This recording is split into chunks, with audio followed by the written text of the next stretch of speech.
everybody. Welcome to the world's greatest Spider-Man podcast. Here comes the Spider-Cast. I'm your co-host, Michael, and as always, I'm joined by... Joshua Mervell, and we finally made it. We are going to be taking a look at Spidey comics from December of 1989. That's right, and unfortunately, G.I. Jolie and Bex Luthor could not be with us. However, Paul Zettel is joining us this week. Hello, Paul. Hello, Michael. Thanks for having me. Yeah, absolutely. We're so glad we could get you on. We talked a little bit about this before, but why don't you tell everybody, kind of like, are you a Spider-Man fan, for one?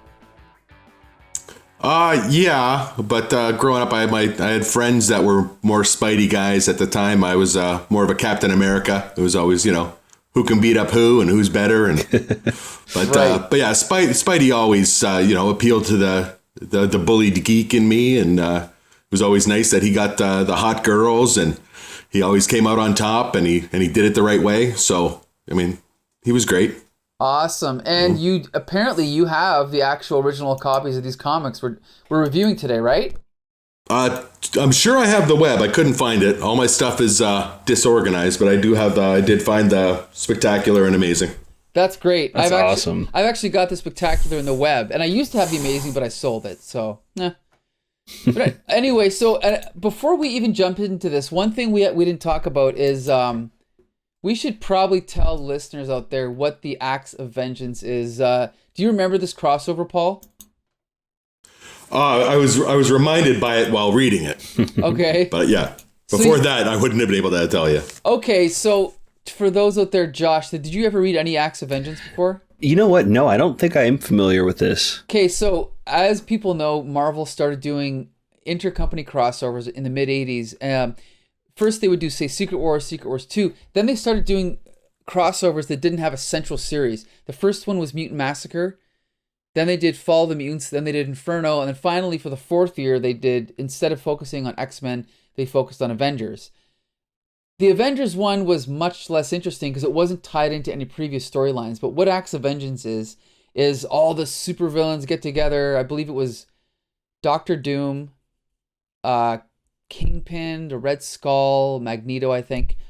And they come up with this plan that instead of fighting or tangling with their main antagonists, the superheroes, they're going to switch. So instead of Green Goblin or Dr. Octopus fighting Spider-Man, Graviton's going to fight Spider-Man, right? And then over in Daredevil, it would have been probably... I don't know if that was Mephisto or something. I don't remember. But that's the premise of this, okay? To me, I thought it was a very dopey concept for a crossover, but whatever. Here we are. Now, to make things even weirder for Spider-Man, in the second issue of this Axe of Vengeance, there's a big twist that happens, which we'll talk about when we get to Amazing, but it kind of throws the whole concept for a loop. But we'll get to that in a minute. So first, we're going to talk this week about Web of Spider-Man, which isn't actually tied into Axe of Vengeance just yet. But yeah, this is kind of just a one-off story. And Josh, you're going to tell us what happens in Web of Spider-Man number 58. Right. So Web of Spider-Man 58 features everybody's favorite villain from Spidey's Rogues Gallery, the Grizzly. Wait. You guys have all heard of the Grizzly, right? No. Because, oh, no? Yeah, nobody else has either. No one has. This cover's really cool, though. It's all monotone, or monochromatic, sorry. And it's kind of like a black and white, but the highlights, instead of being white, they're red. And it's like this tunnel that the train is going through, and Spider-Man and this giant dude in a grizzly bear costume are fighting on top of it. It looks cool. Might have intrigued me as a kid. The story is a little ridiculous, but fun. Yeah. So we'll get into that real quick. We start off with this guy sitting at a bar, and the bartender's kind of like half poking fun at him about being a former like wrestling champion. And he pulls out this scrapbook to show other people at the bar, like all these like newspaper clippings of him winning. And it's revealed that the only time he's ever lost was to Spider-Man. So everybody in the bar is kind of teasing him, and he starts a little bit of a bar fight before storming out.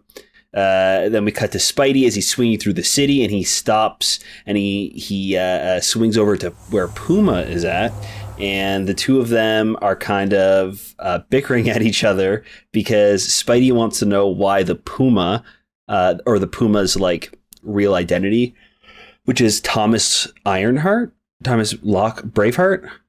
No. Oh, Ironheart, isn't it? Blackheart?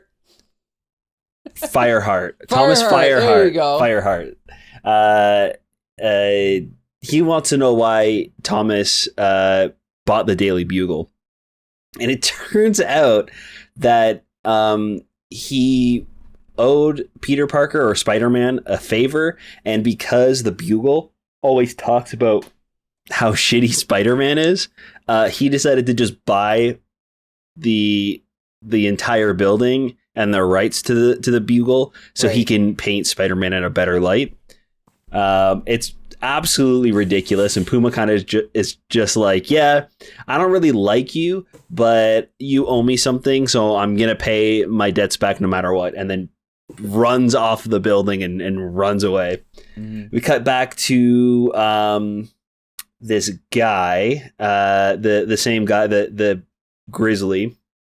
I can't even remember his real name. Max Markham is his name. So we cut back to Max as he is going to the Tinkerer, and he's giving his life savings, his entire bank account, over to the Tinkerer in order to get his new costume. Cut back to Spidey. He's in the elevator going back to his apartment, and his Spidey senses go off because he realizes that his identity is about to get revealed to somebody because MJ has guests over. So he quickly changes in the elevator, goes to the apartment, and it turns out that it's Christie's parents, Uncle Lou and Aunt Sybil, Peter or MJ's aunt and uncle, and they're there because of Christie being in the hospital and her bulimia. And we really quickly realize that Uncle Lou is a dickhead, and when they get to they're on their way to the hospital, and he's kind of like making remarks or whatever, and then we cut over to Peter because he has to run because Joey Mercado is looking for him at the Bugle. So he meets them there, and it turns out that they know where Robbie Robertson is.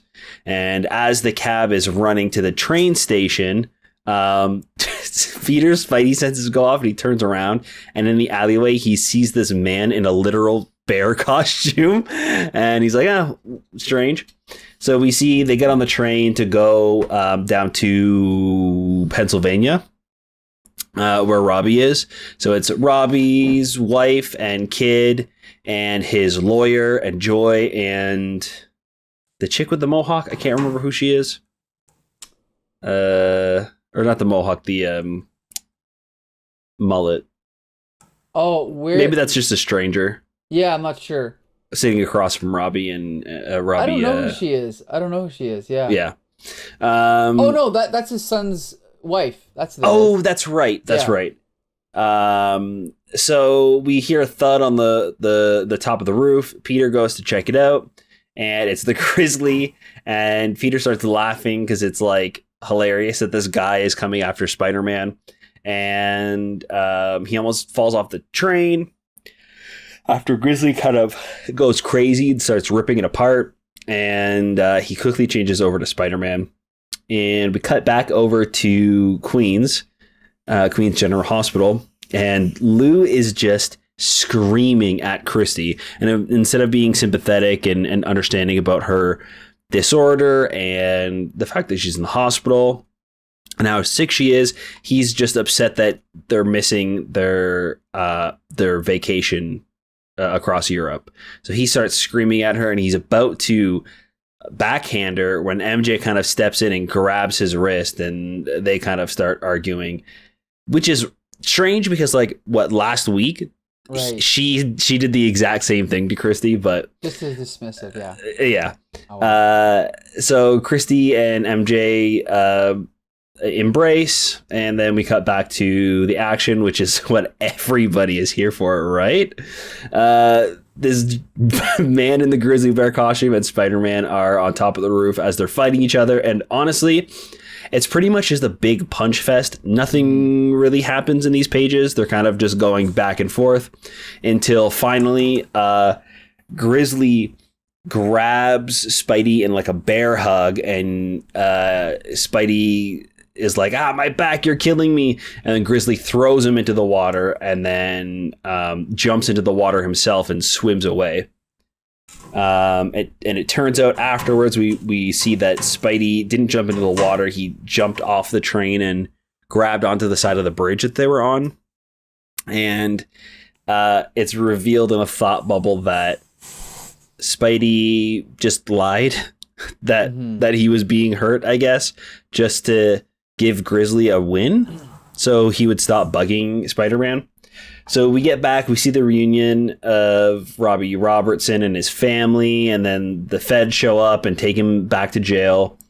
And then we cut back to, like, we have a final epilogue where Max is back in the bar and he's talking to, or a coffee shop or something, and he's talking to a stranger again. He's like, yep, that's right. I was just in a fight, had a rematch, and I won, but I only won because they gave up. So I guess Grizzly knew that Spider-Man gave up at the fight. I don't really understand why that's significant. Yeah, it says that he kind of figured it out after a while. He thought about it and figured it out. Yeah, so I'm not sure. Maybe it's...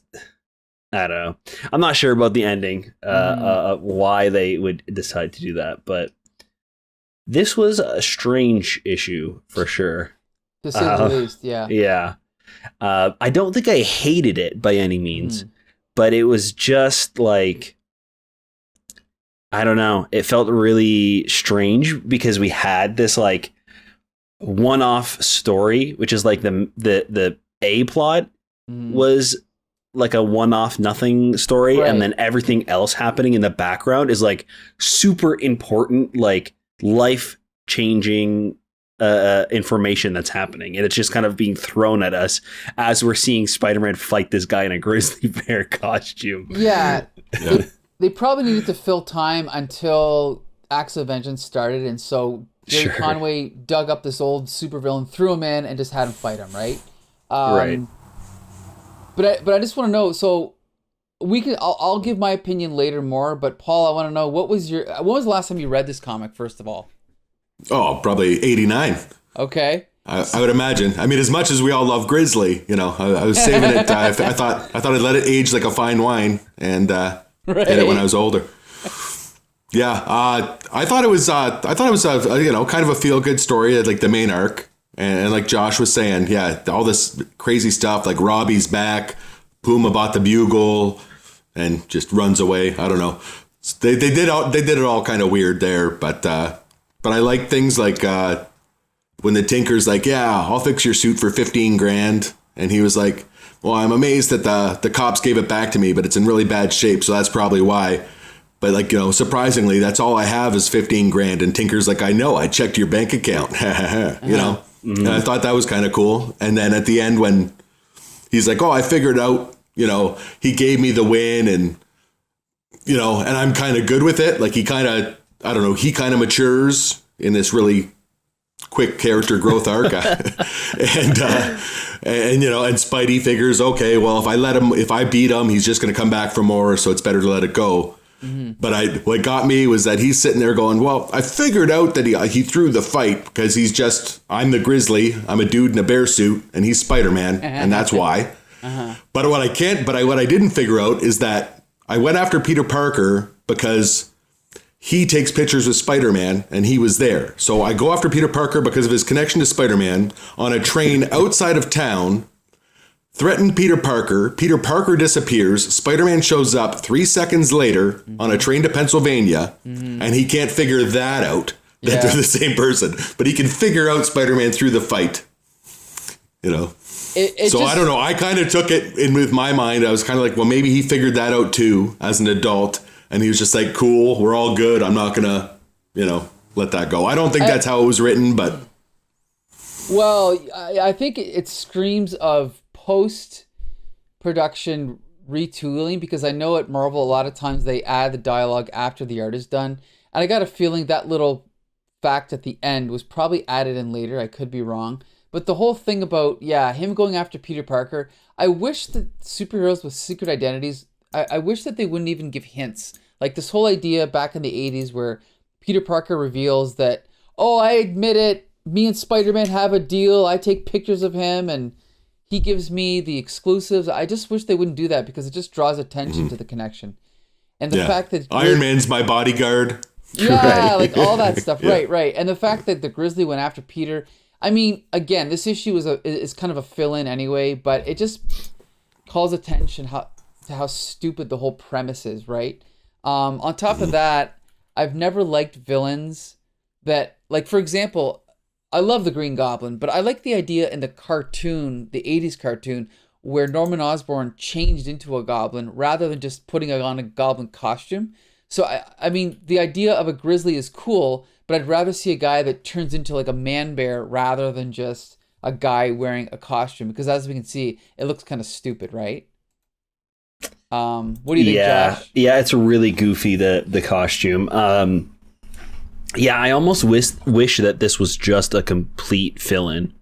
Right. Instead of getting this, like, it really does feel almost like a 50-50, like, fill-in to, like, main story.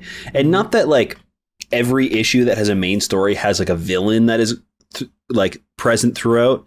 But this one, in particular, really felt like a weird fill-in, like, nothing. With this random bad guy coming back that nobody remembers, and how goofy the suit is, even down to like Peter not being in New York for most of it feels really weird and fill-in-esque. I'm really not sure why they had to have him figure it out by the end. Like, I'm really confused. Pointless, yeah. And like I even went back and read some of his dialogue at the beginning to try and see if, like, was he more concerned just about like the numbers of like his win to lose ratio, and he was just wanted to like get one back, or what? Like, and it's just, yeah, it's strange. At the start, he's very much like, there's one guy that beat me, it's Spider-Man, and I want my revenge. And then Spider-Man is like, yeah, buddy, you beat me, you win, ha ha ha. And then he's just kind of like okay with it. Like, he's just gonna be like, yeah, it's fine. Mm-hmm. I'm good now. It's strange, but yeah, I don't know. I don't even know why they had to even have Spider-Man fake it. Like, maybe they just didn't want this weird side villain to defeat Spider-Man or something. But sure, again, it looks almost hastily put together. Like, maybe Gerry Conway changed his mind at the last minute. I don't know. Yeah. Gerry Conway is kind of hit and miss. Sometimes he's really good, sometimes he's bad. So we've obviously talked about the story. We review the same artist almost every week. But Paul, what did you think of the art by Alex Saviuk and Keith Williams? I didn't have any problems with it. I wasn't blown away. It wasn't iconic. I mean, it wasn't. It wasn't like, to me, McFarlane will forever be the iconic Spider-Man, and John Byrne will forever be like the iconic Superman artist for me. Okay. But yeah, I don't. I'd say they didn't have to pull out the big guns for Grizzly, so I'm not going to cry about it. Sure. But yeah, no, it was decent. It was pretty much on par with the standard 80s art. Sure. Yeah, and I always keep saying I've seen Alex Saviuk's art when actually he did some issues of Superman that in the early 80s that were much better, and I think it's because he had a better inker. So I kind of blame Keith Williams for making this look a little bit generic, a little bit sloppy.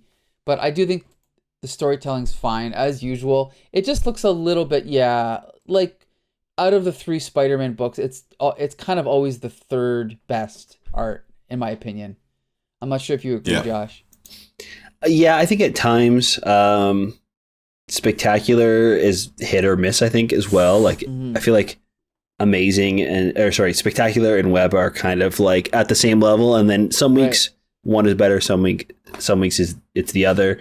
Amazing is usually pretty consistently good and fun to read, but I don't think that there was even anything in this issue that stood out to be weird or funky in the art. Right. Even. Okay. I thought it was pretty solid. So I guess the final question is, Paul, are you going to read this again anytime soon, or are you going to wait 33 years to dig it out again? What do you think? Yeah, I'm just gonna make sure it's in my friggin' old folks' home storage locker, and before I go, do one last time. One more time for the Grizzly, right? Okay. Yeah. There you go. Okay. What a crappy supervillain too. Like, it's so weird that his powers are based off of a grizzly bear, and he's a grizzly bear suit, but he goes out of his way to be like, yeah, it's a cool suit and it's got servos in it. Yeah, it's like kind of so one it's of those like a mech suit with the bear skin over top of it. It's one of those outdated 60s concepts that just doesn't really work, you know. That's probably why he disappeared, I think. Yeah. Not a great character, right? Mm. Yeah, definitely not. So it's funny though, speaking of great characters, Magneto is a great character, partly because he has the power of magnetism, to control magnetism, but there's another character in Marvel called Graviton that can control gravity, and somehow he never really caught on the way Magneto did. I don't know why. Maybe it's because he has no personality, who knows. But this issue of Amazing is actually only the second issue in 2 years that has not been drawn by Todd McFarlane. So you kind of missed out there, Paul, unfortunately. Mm-hmm. But this issue is drawn by Colleen Doran, and it's written by regular Spidey scribe David Michelinie. And Paul, you said you're going to summarize this one for us, right? All right. Yeah, okay, so we got Amazing Spider-Man number 326, going for $1.25 Canadian at the time. Yep. We got Spider-Man on the cover, crouching as Graviton's hurling, shattered earth and pieces of building all around. Graviton's kind of floating just off in the background with his cape floating and his arms out. And he's just throwing all sorts of matter and mass at Spider-Man. And it looks like Spider-Man's kind of trying to shoot a web. It's not really going anywhere. And it's of the McFarlane style, web style. You know what I mean? With the spaghetti with that web. Yeah. So it's a pretty decent cover. I mean, there's a lot of motion on it. Kind of, it looks pretty epic. Right. And then on the bottom it says Gravity Storm. So now we open up the book, and we got MJ's throwing a party. I think it's their housewarming party. Everyone is just crying 80s. Big hair, lots of poofiness. Peter's sitting on the couch, getting his third blender as a housewarming gift, and he's wearing a weird, I don't know, black and white checkered muscle top or something. And then Flash Thompson comes in with his new girlfriend that he met at a rally to save the Ecuadorian mealybug. And her name is Sambuca. And she's a bit of a dry personality, I would say. Mm-hmm. And then then Mary Jane just going around, flirting a little bit, hostessing. Norman Osborn's there, passing around his kid. Oh, Harry Osborn. Oh, Harry Osborn, sorry, right. Yeah. And it's little Normie. Norman Jr., right. Baby Normie. And then there just happens to be 3 80s girls there that are just waiting to take their turn with the baby, and it's Randy, Candy, and Bambi. So right, those are Peter's former neighbors. Yeah, in his original apartment. Okay. And then then there's a knock on the door, and it almost looks like room service coming in, but it's some sort of high tech 5-star catering. You know, swan, ice sculpture, everyone wearing the friggin' bellhop outfits, and she's thinking Mary Jane's thinking it's from her old talent agency, but then kind of freaks out and runs out of the room, and Peter goes after her, and she says it's from Jonathan Caesar, the guy that's trying to control her from jail and, keep her from getting jobs, and letting her know that he's still in control of her life. And then she says she'll take care of it. And she'll come back to the party in a minute. And she won't let Peter. Peter wants to do something, but she says she'll take care of it and handle it. And then Peter's about to take off. Flash says, "Hey, can we come?" And he's like, "Oh, that's great." And then he's like, "Oh, wait, the Zambuca's coming. This is going to be awesome." Mm-hmm. So then they go walking down the street, and then Flash sort of freaks out a little bit because now he's boxing or whatever, and he feels the need to prove himself. Mm-hmm. So he wants a win in his life too. Maybe that's reminiscent of the Grizzly. I don't know. And then Peter goes into the new Daily Bugle and talks to Kate Cushing. She's busy. And then who's the other one he's talking to? She's like, "Oh, there's a transition. I like the money. I like the raise, but I'm not sure I like the job as much." And then Peter goes to turn into Spider-Man, and his spider sense tingles, turns around, and the Puma's upgraded the security software, so now there's a video camera watching him, so he pretends that he's just hot and unbuttoning his shirt. Mm-hmm. Takes off out to the roof, turns into Spider-Man, starts swinging away, going to Queens. Then we get a overview of the city, and this awesome cape and this silhouette of Graviton flying in. And he's saying, "Oh, it's just as it should be. I'm basically a god floating over this city that's he's considering his own, basically." And then he talks about how he's just agreed to exchange his services so that somebody will destroy the Avengers for him, the Kingpin, and then he'll take out Spider-Man. Then a police chopper comes up and just sees this guy floating in the air and says, "Keep your hands where we can see him. Lower yourself to the ground slowly." Then he uses his powers of gravity to make the blades super heavy so that they start curling in. And while the blades are turning, as the blades are bending and still spinning, they end up basically doing a blender job on the tail and nose of the helicopter and turn it just into a falling chassis full of people. And that falls in the water, and he's pretty happy with himself. And then he goes, "Oh, I don't know how to get to Spider-Man." And then he eyes the Daily Bugle, and he's like, "Aha." So then Peter goes and visits Aunt May. He's got Nathan sitting out back being a bummer. Pete feels sort of sorry for Aunt May and, gives her a hug. And he's like, I hope the remaining time together's happy. Then it cuts over to MJ in the apartment. And I guess Harry and Normie are there. They stop for a visit. And then Harry's like, "Oh yeah, you got a phone call at my place or whatever." And she's like, "Well, I didn't give out that number to anybody." And then she freaks out and she's like, "Oh, it must be Caesar." And then it cuts back to Graviton walking through the Daily Bugle. And so, sure enough, first security officer pulls out his gun. He's like, "Oh, sees the guy at the cape, gotta pull a gun." So yeah. So okay, freeze. And he's like, "Oh, do drop your silly weapon." And he increases the mass of the gun to a ton, and it drops out of the guy's hand, and then he reverses gravity on the guy, throws him to the ceiling, and then drops him to the floor and knocks him out. And he's like, what should I do to, what would be a creative way to get Spider-Man's attention? So he takes the entire Daily Bugle 40-story building or whatever it is and rips it up off the ground and levitates it half a mile into the sky or whatever.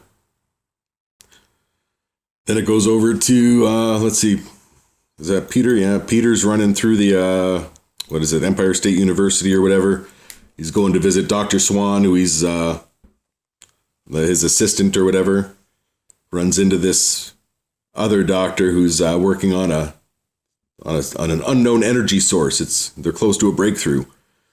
And that's what, Max Lubish is this guy's name, and he's an old cranky scientist. And then the doctor says, I'm loaning your services out to him, Peter, on Monday. And he's like, "Oh, great, thanks." And then Peter kind of looks over to outside the window, sees the Daily Bugle floating, and he's like, "Oh, sorry guys, gotta run." So then he turns into Spider-Man, swings over to the building, looks in and sees Graviton standing there as in his best supervillain pose, chest sticking out, cape a flowing. big blue font, black with the white stripe going through it, and then he says, "You may continue. After all, the world will want a record of the triumph of Graviton." And then Spidey comes in with a nice quip, and he's, "The triumph of Gravy Train? Isn't that a little silly?" And then he's like, "Oh, Spidey, exactly the guy I was looking for," type of thing. And then he shoots like a blast out of his hand, which I don't really know exactly what that blast was going to do. Right. Like, what exactly is it? Right. Yeah. And then Spidey flips some thwips a web at him, and the gravity's all distorted, so it just kind of bundles up into a noodle salad in the air. And then he's like, "Oh, maybe I'll try something heavier." And he throws like a filing cabinet at him, and that just misses him. Because I don't know, Graviton just wheels it away. and then that annoying other guy that he works with, what's his name? Nick Katzenberg. Yeah, Nick Katzenberger. Yeah, he takes a picture. He flashes. The flash goes off on his camera, distracts Graviton, breaks his concentration. Spider-Man pops him in the jaw with a block, shoots him across the room with the punch. He's like, "His guard's down. I'm gonna take advantage of him and knock him out." And somebody's like, this woman yells at him. He's like, "No, if you knock him out, he's probably the building's gonna fall and kill everyone." Spidey's like, "Oh, yeah, she's right." So then he's paused. Graviton recovers, tears up this filing cabinet into little bits with his mind, turns it into a trap around Spider-Man, wraps him up in a little net of metal. And then Spider-Man breaks free. You see a little shot of J. Jonah Jameson looking at the TV. You're gonna blast it. "I may not run the Bugle anymore, but these are still my people. Why doesn't someone do something?" So again, Spider-Man's trying to do something, and he would never admit it, right? So then Spider-Man breaks free of the metal. Graviton's like, "Very good. You broke my trap, but now my trap can break you." Recongeals all the metal into a ball, hurls it at him. Misses, shoots it out the window. And then Katzenberger gets Graviton's attention because he embarrassed him with his distractions. Then he knocks Katzenberger to the ground with a gravity wave and starts crushing him with gravity into the ground. So then Spider-Man goes over and he's like, "I hate you, but I gotta help you." So he starts peeling him off the ground, which would probably have torn his body in half, but somehow Spider-Man can do it. And so he goes to pick him up right while Graviton's taking all the office furniture and ready to make throw it all in, make, I don't know, I guess almost like a black hole type of thing. Everything being crunched in towards Katzenberger. And right at the last second, Spidey lifts Katzenberger off the ground over his head. So all the furniture just go in and crush Spider-Man. So then he's, I don't know, probably busted ribs or something. And he's buried under a bunch of rubble. And then Graviton's pretty happy with what he did, considers that a win. Decides to let all the people in Daily Bugle live so that they can talk about how awesome Graviton is. And then he walks away. Spider-Man gets carried out of the crowd by a couple of people, the rubble. And Katzenberger's sitting there taking some pictures saying, "Oh, I can spin this and make it like, oh yeah, Spider-Man was Graviton's partner." But then he turned around and Graviton beat him up. And then Spider-Man, then it goes just to Peter Parker walking around saying, "Oh, I couldn't go right home. I had to heal a little bit before I go visit MJ." Then he goes into the apartment. It's dark. And then he's like, "Oh, maybe she's asleep." And then he sees a flickering light. He's like, "Is there a fire?" And she's just behind their 4-poster bed, got some candles going, and tells him that it wasn't Caesar that had the number to Harry's, to Harry's, and it was a job offer. She forgot she gave the number out to an agency, so now she's going to be an actress, and they just snuggle, and it's a good night. And end of comic book. Okay, so first we got to say that David Michelinie on Amazing Spider-Man has brought back a lot of classic supervillains, and one of the things he's guilty of is bringing them back and having Spider-Man very easily defeat them. However, I think he did a slightly better job in this issue. Obviously, this is Acts of Vengeance, so this is not a Spider-Man villain. But I thought that what happened with Graviton was fairly interesting, like how it played out and how it dragged out. It wasn't as easy for Spider-Man to defeat him. But other than that, there was some decent scenes at the beginning with the party and everything. Kind of just like a standard issue of Amazing, juggling the subplots and the superheroes. So kind of typical. If it was drawn by Todd McFarlane, it probably would have fit in perfectly with every other issue, but I still thought it was fine. Josh, what did you think of this one? Yeah, I'm a little disappointed maybe with the ending. Sure. So I'm not really sure. sure. Rushed, or Yeah, a little rushed, and I'm not really sure why, like what Graviton was doing. You know what I mean? Like, was he trying to defeat him? Was he just trying to prove a point? Well, like, we don't really know. Maybe it's something for the bigger arc. Like, all of these supervillains are just trying to prove that they can take on a hero or something. I'm not sure, but not clear in this one, for sure. Which is why Acts of Vengeance is idiotic, okay? Mutant Massacre was literally about killing a bunch of mutants. Inferno was about the demons from Limbo taking over New York and blah, blah, blah. This is just, the Survivor series. Like, let's just fight a bunch of superheroes. And that's why I always thought this was idiotic. So this whole storyline is kind of fun, but there's really not much point to it when the whole story's over. It's not like anything has happened. Nothing changes, right? So the whole crossover itself is a failure. I thought this issue was okay, but yeah.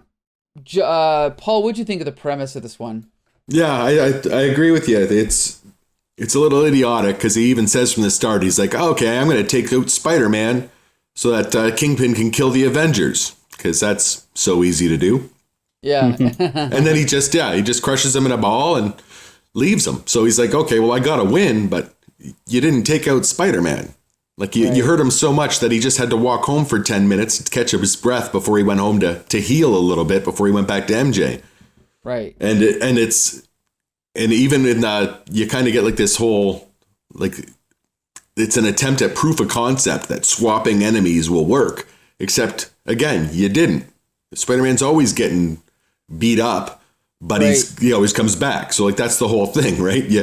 We want him to not come back. So Graviton, what part of that didn't you understand? Right. Right.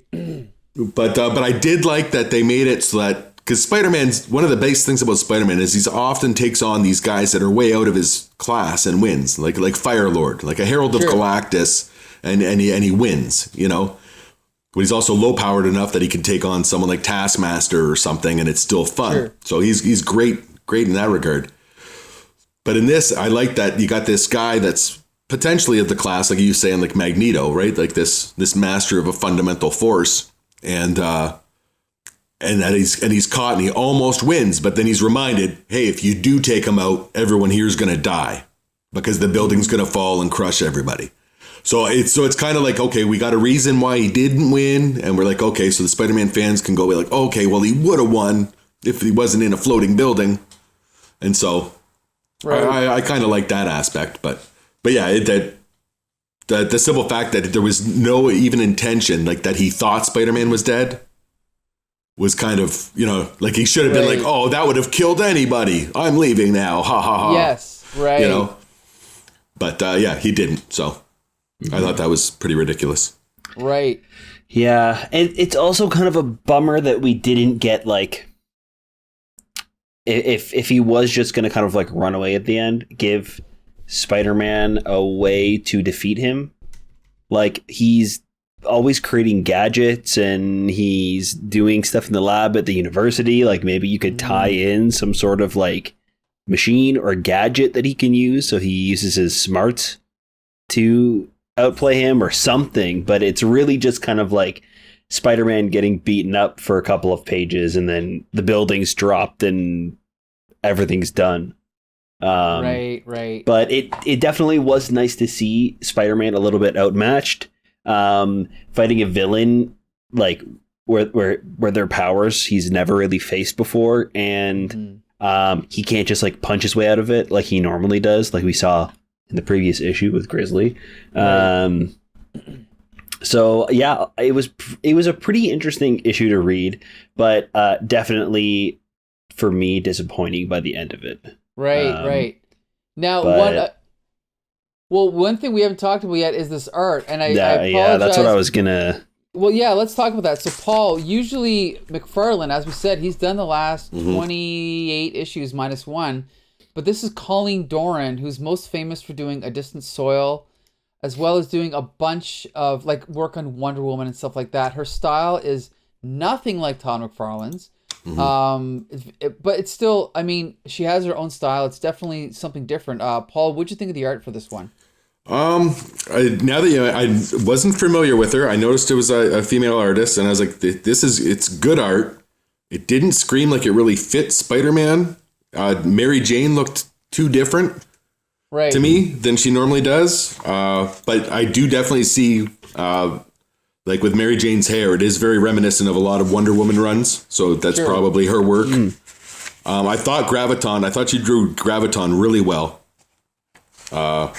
And that was probably the best thing she did was Mary Jane's hair and Graviton were the best parts. And that she tried to mimic McFarlane's web, because that was at this point in time almost a necessity. So yeah, there's moments where it almost feels like she's trying to emulate McFarlane with the web, and then sometimes like the panels feel like they kind of have that McFarlane-esque feel at times, like when Flash was getting angry, I think it was at the beginning. Yeah, when they're walking, when Flash and his new girlfriend are walking with Peter out of the building, we see this like moment where he gets angry about why Peter's questioning him about becoming a fighter, and the panels start to become like all scratchy and boxed out.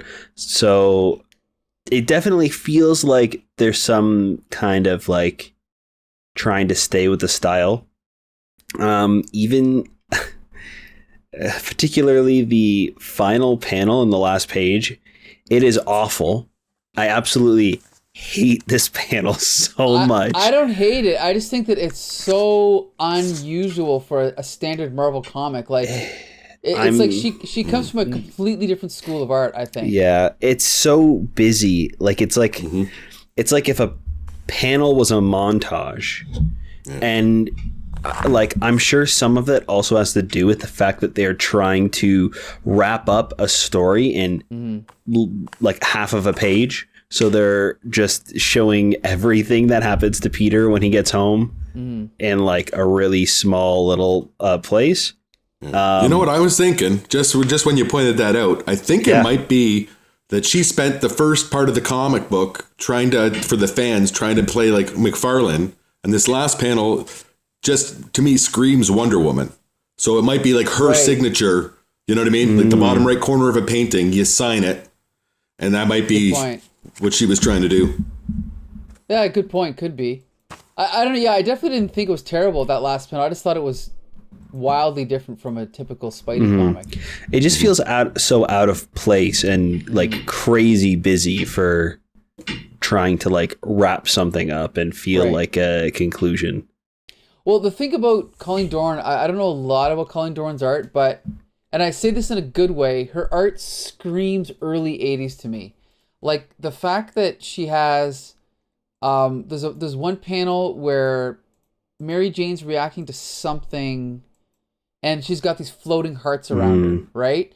And then the close-ups of Mary Jane's face with the big eyes, you know, like the fact that she's a woman doesn't surprise me, because well, you see the art first, then you go and check, you go, oh, well, it's a woman, because she draws in a very feminine way. Like a male artist would probably emphasize different things. Like Jim Lee would more emphasize muscles and harsh lines and whatever. And Colleen Doran is emphasizing, I guess you could say, beauty and almost like feminine things about, you know, the story that she's drawing. So I think it's really interesting. But I do agree that it's an odd choice for Spider-Man, and she might not be the best suited for a superhero story. Like the fact that in this issue, the Daily Bugle gets, you know, sent up into space or into the atmosphere is probably not the most appropriate thing for her style of art. But everything else, like the people talking and Aunt May talking to Peter, I thought that stuff was really good. Like even Nathan Lubinsky sitting in the backyard in the garden, like look at the way she draws these gigantic blades of grass and the birds flying around and the sunset and the flowers. Again, this is not something you typically see in a superhero comic, but it'd probably be really good for like a fantasy comic or something, which is what A Distant Soil is, you know? So I think it was a really daring choice, especially at the height of Todd McFarlane's popularity, to stick her on this issue. So I at least admire them for taking a chance, you know? Although I don't think that the inks by Andy Mushynsky really suit her style. Like, I've seen her style look much better. Like, she just did an issue of Wonder Woman a couple years ago, and her art was incredible. So I think she would have benefited from a better inker. Yeah, I really like the kind of backgrounds that she adds into some of the panels too. Like, right. Little designs. Yeah, and like they almost kind of they just help portray what the character is like thinking or feeling.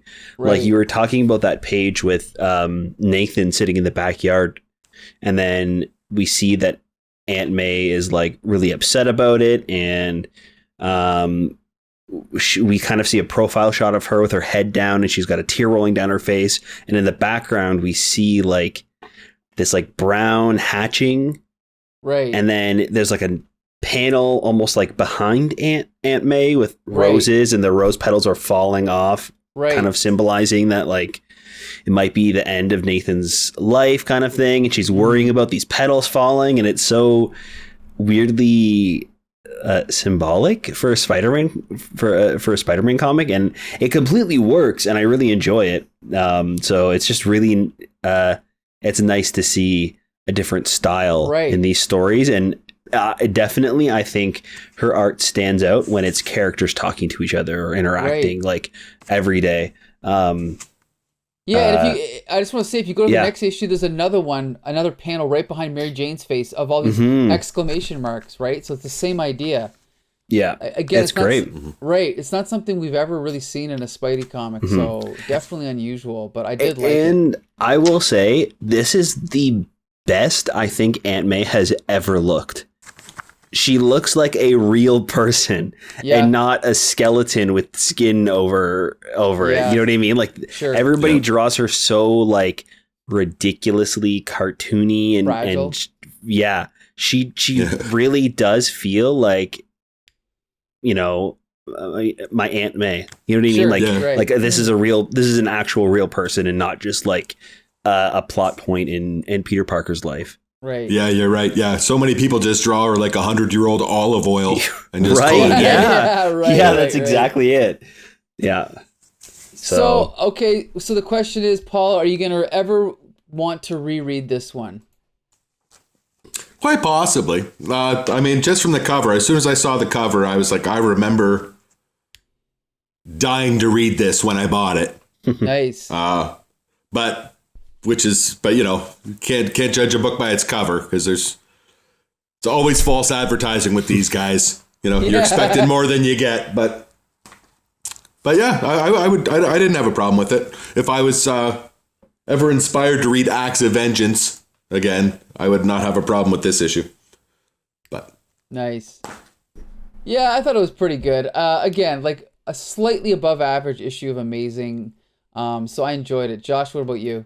Yeah, I surprisingly really enjoyed it. Again, the ending's a little disappointing. It's definitely trying to flow into this like larger thing. You can tell by the end of it. At the beginning, it really does feel like its own thing. So it's a little bit of a bummer, the ending, but I think the art is really fresh and new. I really enjoy that. And the story that's happening and the stuff going on in Peter's life and not Spider-Man's life is like really interesting in this one. So it was a fun one. All right, so now we're going to jump to the final issue this week, which is Spectacular Spider-Man number 158. And this is another Acts of Vengeance tie-in. However, there's a big turning point in Spidey's life here. We got this semi-classic cover of Spider-Man standing there with his legs spread. And behind him in a doorway, the Trapster is running towards him. And it says, "This is it. Spidey goes cosmic. Now the strongest hero in the Marvel Universe." And then below that, it says, "The Trapster really chose the wrong time to pick a fight." And then the tagline at the bottom is, "With greater power and that's the title. So anyway, okay, so we start off, first of all, this is Sal Buscema art, but he's inked by Mike Esposito. So again, it looks a little bit softer than the usual art from our pal Sal. The title of this one is The Paste and the Power, brackets, or a very sticky situation. So it starts off mid fight. Spider-Man is getting attacked by the Trapster. And of course, he, for all his continuity buffs out there, he brings up his original name, which is Paste Pot Pete, which is what he was called when he was a Human Torch villain back in the 60s, which I think is actually a pretty cool name. But one of the running gags in this issue, he's like, no, I'm not Paste Pot Pete anymore, I'm the Trapster. And so basically the Trapster's fight, or his power, is that he shoots glue. And so Spider-Man is getting covered with this paste. He ends up falling into the middle of this restaurant, this fancy restaurant that Mary Jane just happens to be eating at.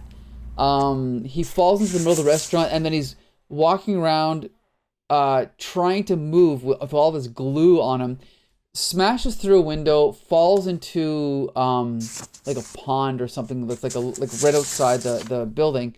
And Mary Jane's looking down, and she's worried that Spider-Man might be dead. But then we see underneath the water that Spider-Man, of course, using his spider strength, breaks free of the glue, and so now he's fine. So then he comes up, swings away, and now Mary Jane's so happy that she tips the waiter $5 for a cup of coffee. Then we cut over to her coming home to the apartment, and Spider-Man, or Peter Parker, is now taking a shower. He's all beaten and bruised, but he's fine. Everything's A-okay. We cut over to the Kingpin, who is he's getting visited in his office by, I can't remember who this is. Who is this guy? The power broker? Yeah, the power broker. I don't think we ever find out much more about him other than that. But he kind of there's like a interdimensional doorway in the Kingpin's office.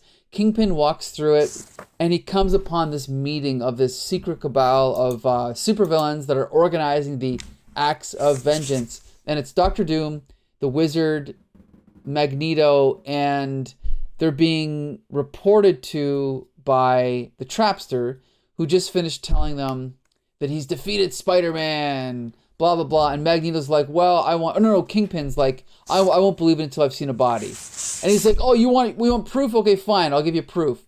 So they're like, okay, whatever. So we touch base with Robbie Robertson. Again, the ongoing plot line of him and Tombstone. Now he has made his way back to civilization. He was in the Appalachian Mountains.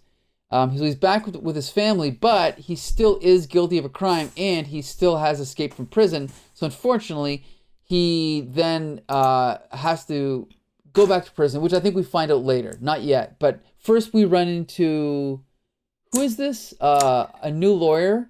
It's this guy who's like, you were nice to my friend or uncle or something like that in prison, brother.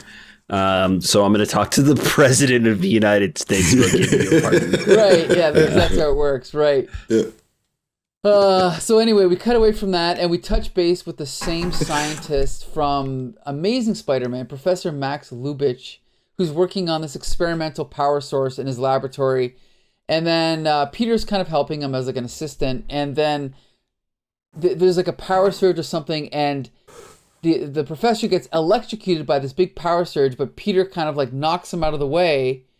And we don't really know what's going on, but all of a sudden Peter seems to have all this energy kind of like glowing off of him and like coming out of his head. And we don't really know what's going on, but he looks outside, and he can see that like some of the power lines have been knocked down from this power surge that just happened.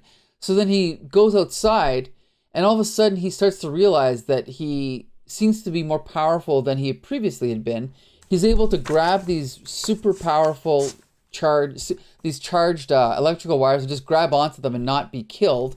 And even the people watching are like, wait a minute, why is Spider-Man not dead? Like, I didn't know he could do that.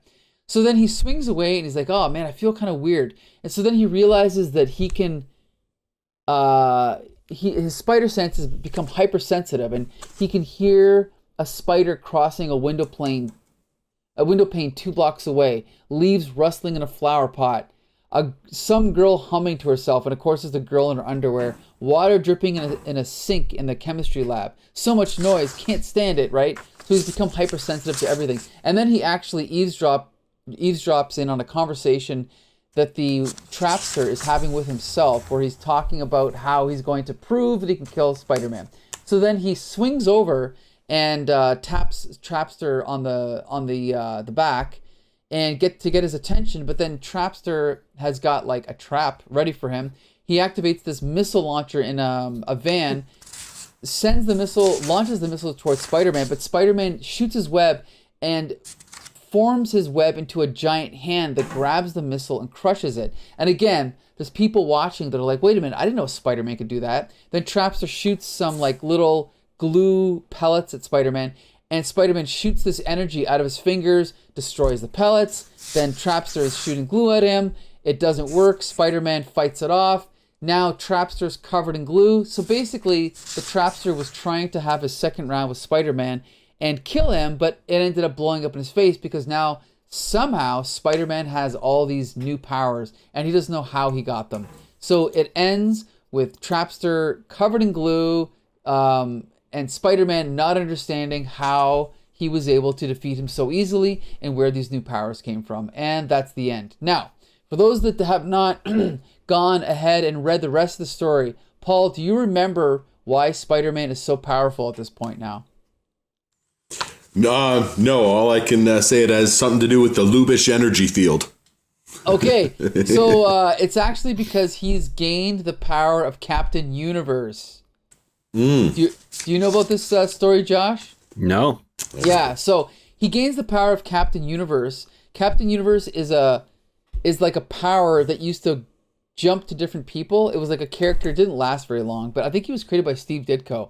So basically, Spider-Man has the power of Captain Universe for the entire duration of the Acts of Vengeance story. So all these supervillains that he ends up facing, he ends up kicking their ass. So it ends up being a fun story, but it kind of defeats the purpose of having the Acts of Vengeance, right? Right. So that's pretty much the explanation. Spoiler alert, it's coming.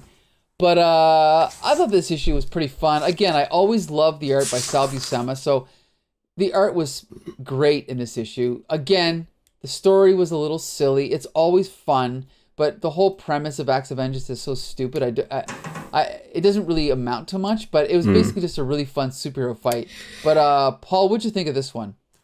Well, I'm just thinking more now that you're bringing up the Captain Universe thing. But yeah, so it's kind of like the Phoenix Force or whatever, right? It just pops around and imbues people with power at need type of thing, right? Kind of, yeah, you could say that, yep. And yeah, so just looking at this, I had a couple things like on the one page where he's getting overwhelmed with his new cosmic senses, and he's and then it's kind of like a Superman thing where he's like, I have to concentrate and filter this out. I'm kind of like, if I was imbued with these powers and I'm getting overwhelmed with my senses, you know what I mean? Like if I'm in a disco or something and there's lights all around, I don't know how to filter out the lights. Like I wasn't born with this. I personally do not have the ability to filter out noises or whatever. That's a good point. That's a really good point. Yeah. I don't know how they do it, but I do love that when he's like, here's Trapster talking to himself, he goes, Trapster's literally fishing in the river for Spider-Man's body.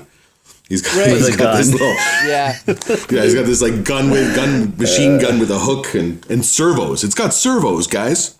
Amazing. But I did notice that, and I think now that you're saying with the Captain or the Captain Universe powers that he keeps winning after this, that might be explained why these 3 issues this month he had some sort of loss in all 3 issues.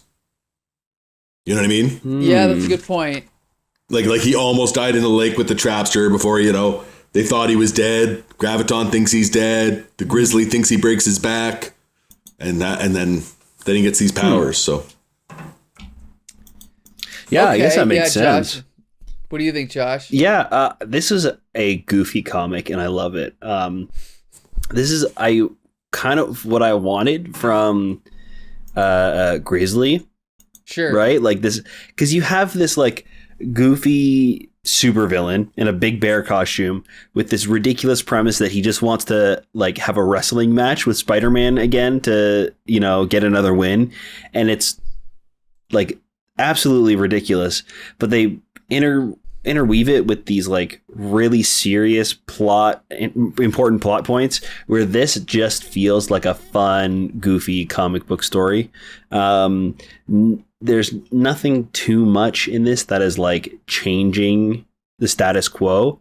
That's exactly right. I mean, I say that, and he, Spider-Man just has like cosmic powers now, but knowing that it's just like this small little arc where he has these extra goofy powers and he's going to be fighting a bunch of like strong villains and easily defeat them. I really love this, and I think that it's a perfect way to launch this story, to kind of make it feel like a regular issue of Spider-Man. Then partway through, all of a sudden he's got these powers and he doesn't even know what to do with them. And yeah, it's fun. Well, it's definitely going to be interesting to see how Spider-Man adapts to these powers. It's definitely something fun. Yeah. So I'm looking forward to how the rest of it plays out. I read it as a kid, but again, I'm rereading it again. So again, like I've said before, Sal Buscema is one of my favorite Marvel artists. Paul, what'd you think of the art here by Sal Buscema and Mike Esposito? It was good. It was the cover is really sharp angles. It's almost reminds me of almost like Eric Larson or something.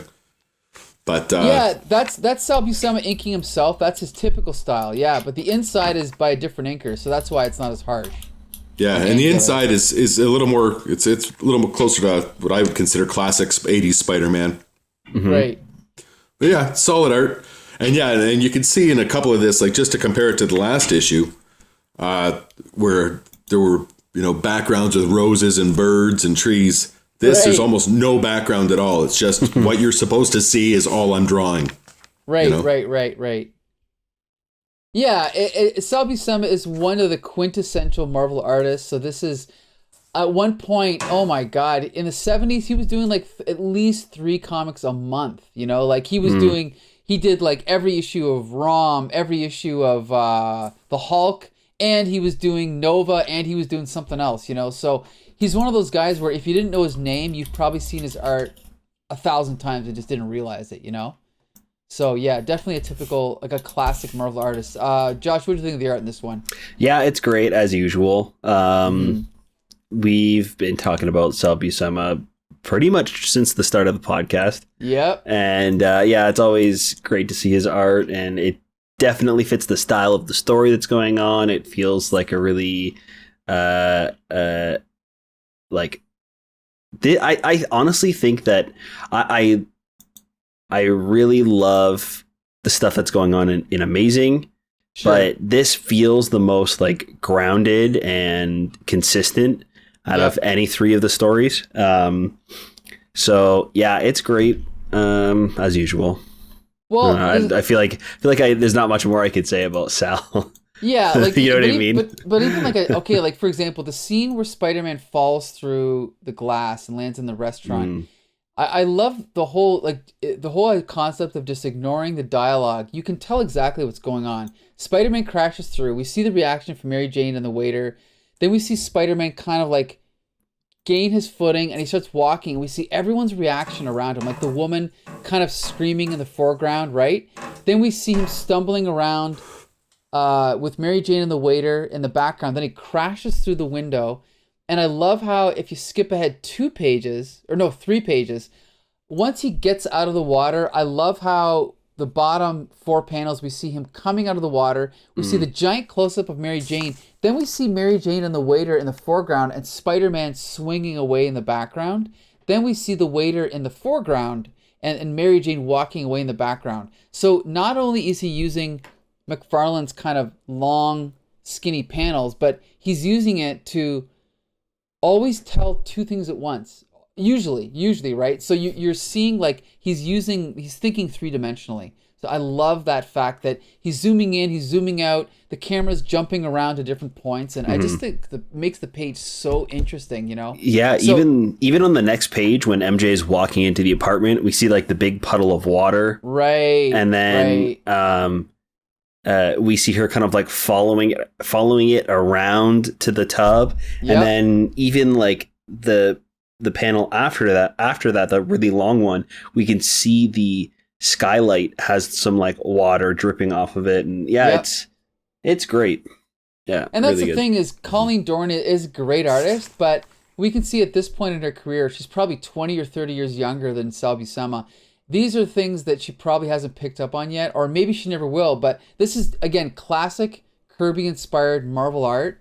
And you might argue that his figures are a little bit repetitive, but his storytelling is masterclass, you know? Like, he knows exactly what he's doing. So yeah, anyway, I love the art. The story's pretty typical, but still good. Paul, do you remember the storyline with Joe Robertson and Tombstone at all? About the whole getting his back broken and all that stuff? Yeah, I remember. Yeah, that's what I remember. I remember it. I remember it went on too long for my liking, and I don't know. Just in hindsight, I'm thinking maybe it was possibly too adult of a story for my childhood brain that wanted a little bit more action, and you know. Sure. But I don't know. I could be making that up too. I don't remember. But I didn't like it when I was a kid. It's a little bit of both. It's been going on for like 2 years now. So yes, probably too long. Yeah. It's not that it's, yeah, I agree. Like when I was a kid, I probably did not want this out of a Spider-Man comic. I wanted to just see action and whatever. But yeah, it's definitely a stab at something interesting. Like, you know, having this flashback to when they were kids and, you know, Joe Robertson being bullied. And this storyline was actually adapted into the cartoon. Like when they introduced Tombstone, they used this whole backstory of them knowing each other as kids. And even right now in Amazing Spider-Man, they've still got Tombstone floating around as a villain, like as a gangster. So it's still kind of ongoing, you know. So yeah, it's kind of nice that they're still building on this era, you know. So I don't know, it's pretty cool. So overall, Paul, what did you think of this issue then compared to the other ones? Oh, this issue? I gotta make sure. Yeah, so we're on the spectacular one, right? Yeah. we're still on the Trapster. Yeah. I don't know. I thought it was fun, like you say, the references to, you know, Paste Pot Pete and how he's all like, you know, he souped himself up, he's upgraded himself from Paste Pot Pete to the Trapster, and he's all fired up. He thinks he can take out Spider-Man, and twice in a row he's completely fails. And you know, he just kind of gets reminded that he's like a fourth tier villain. Right, you know? right. But yeah, the art was great, and like you say, Sal does. I mean, after you pointed it out, I'm looking and I see great depth in his panels. Like you say, that third dimension, we really plays that out. Yeah, it was a fun issue, and like Josh said, it seems more cohesive. It seems like all these things that are happening seem like part of one story. You don't really, it doesn't feel like I'm reading 3 separate stories jammed into one book. Right. Yeah, I don't know. It was fun. It was my favorite of all 3. Yeah, I agree. It was my favorite too. The other thing is it's the same writer as Web of Spider-Man, Gerry Conway, and I feel like he's using his best ideas for Spectacular, and his second best ideas are always for Web. Do you agree with that, Josh? Yeah, Web definitely feels like it always gets the short end of the stick. It's kind of the fill-in ideas. Spectacular feels the most consistent with stories and what's going on. Right. Sometimes, though, I think it's for the worse at times, because sometimes the stories go on just a little bit too long, like the Robbie Robertson and Tombstone stuff.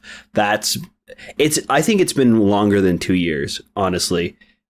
When Tombstone was first introduced and was brought in, like, it was going on for a long time, and then it ended for a while, and then it was back. It's been like on and off for a long time now. You know what? Now that you say that, if we're almost at number 160, it started around 140. Yeah. So that's 20 issues. So that's less than 2 years, but still, it feels like a long time. Yeah. Oh, yeah. I guess it is only 2 years. Yeah. Yeah. March 1988.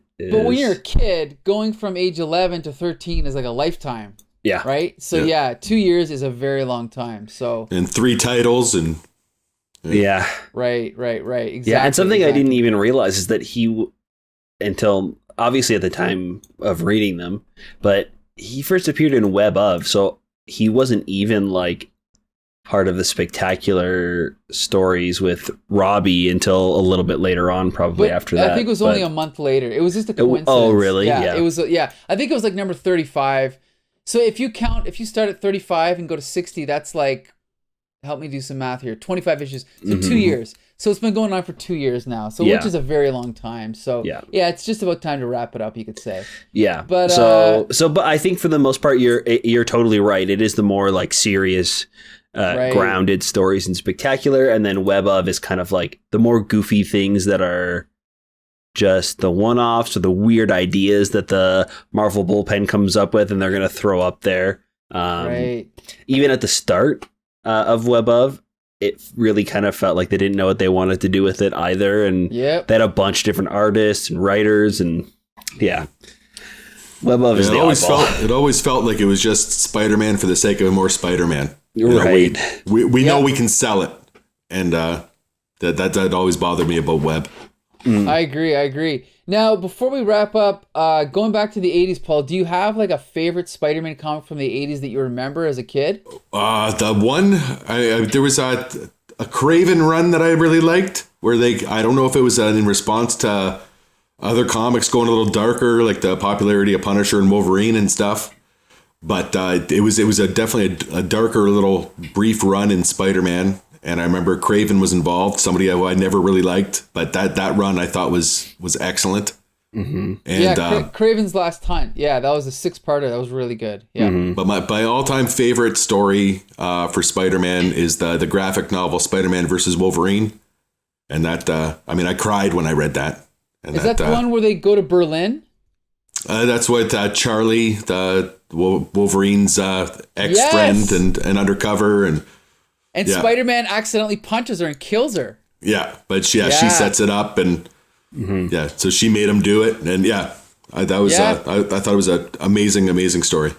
Yeah, we reviewed that on this show. Yeah, and I think we all liked it. That's technically also the issue where Ned Leeds is killed, and it's not till a few months later you find out Ned Leeds is Hobgoblin in a flashback. Mm-hmm. So it was a very convoluted way to reveal his identity, and it didn't work at all. But yes, that's also another reason that issue is significant. So anyway, that's another one of my favorites.